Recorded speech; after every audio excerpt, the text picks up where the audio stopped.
Assalamu alaikum wa rahmatullahi wa barakatuh. Mo tún kí ẹ̀yin èèyàn mi nílé níbikíbi tí ẹ bá ti ń wà ní gbogbo ibikíbi ní àgbáláyé.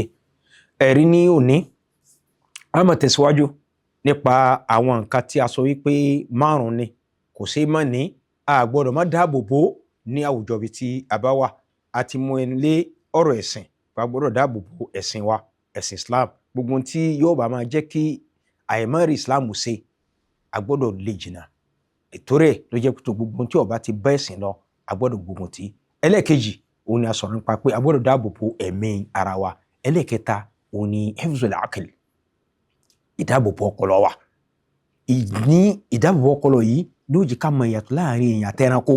Tí ó bá ti lè sí ọpọlọ, a jẹ́ pé èèyàn àti ẹranko ọ̀nì bákan náà. Bákan náà, òun ni pé tí ó bá ti sí ọpọlọ, la taklif, ìyẹn pé kò sí pé èèyàn ń kírun mọ́, kò sí pé èèyàn ń zakati mọ́, kò sí pé èèyàn ń ṣe ájì mọ́, kódà gan èèyàn jọmọ èdèyàn mọ́ tí ó bá ti sí ọpọlọ. Torí ìsáwọn alẹ́ ní oúnjẹ pé dandan gbọ̀n a gbọ́dọ̀ sọ ọpọlọ wa. Bó láti wá sọ ọpọlọ wa? Àkọ́kọ́ náà, ìjẹkújẹ, ìmúkúmu tí ń da ọpọlọ rú, a gbọ́dọ̀ rí pé a sọ ọpọlọ wa kúrò níbẹ̀. Bákan náà, ó ní àwọn nǹkan tó yẹ pé tíyàn bá rí pé tóun bá débẹ̀, yóò mú nǹkan nínú ọpọlọ, ó lè sọ èèyàn di aláàbọ̀ ọpọlọ. Gbogbo eléyìí a gbọ́dọ̀ rí pé àmójútó àsìkò níbẹ̀. Ìyẹn pé torí ẹ̀sìn Islam wa, torí ẹ̀ sọ pé mímu ọtí èèwọ̀ ni.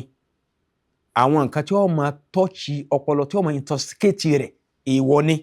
Bákan náà, ẹ̀sìn Islam wa sọ pé ẹ bá ti wá mu ọtí o, àwọn ìyà báyìí, ẹ bá ti ṣe ní tí ó kò bọ́pọlọ rẹ̀, ìyà báyìí ní ẹ fi jẹ́. Ló fi sọ pé a gbọ́dọ̀ lọ sílé ẹ̀kọ́ látàrí ká fẹ́ ọpọlọ wa, ká lọ kó sí àlékún làákàyè nìkọ̀ọ̀kan wa. Ìgbógun ti ọpọlọ wàhálà ni o, yóò sọ di wèrè, yóò mú yàn kú ilé yàn, yóò sọ di ẹranko. Ṣẹ́ra sọ pé a gbọ́dọ̀ sọ ọpọlọ wa, ká lọ bá ní sọ wa, kó sọ ọpọlọ ẹnìkọ̀ọ̀kan wa. Wassalamu alaikum wa rahmatullahi wa barakatuh.